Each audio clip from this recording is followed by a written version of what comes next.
The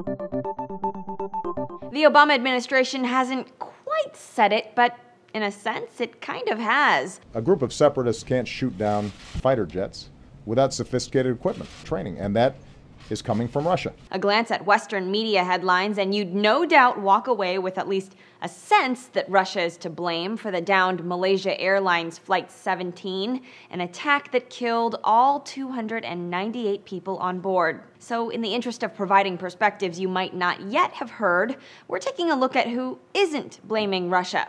At least not yet. Former Republican presidential candidate Ron Paul, for one, who told Newsmax, "Watch out for propaganda. The governments of Ukraine and Russia are, after all, locked in both a literal and public relations battle over whether the former is more closely allied with the latter or the European Union. So it's probably not too much of a stretch to suggest, as Ron Paul does in that interview with Newsmax, that we have to take any information we get with a grain of salt in trying to determine who's responsible for shooting down MH17.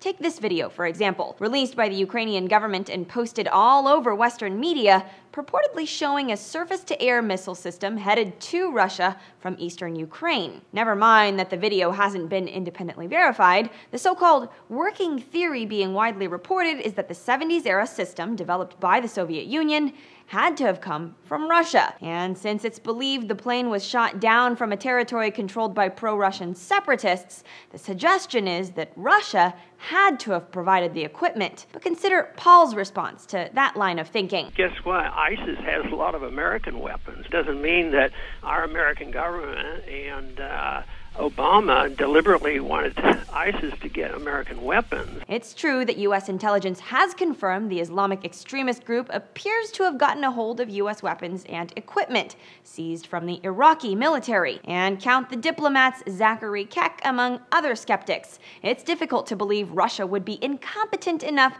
to think it's a good idea to shoot down an aircraft flying at a high altitude without having any idea whether it's a military or civilian plane. Of course, Russia is also not blaming Russia. A piece on state-owned RT lists 10 questions Russia wants Ukraine to answer, including why airspace over the conflict zone was not closed for civilian flights, especially since the area was not entirely covered by radar navigation systems. Several airlines that used the same route as Flight 17 began redirecting flights after Thursday's tragedy. The U.S. is among several countries calling for a credible, independent investigation. For Newsy, I'm Christina Hartman.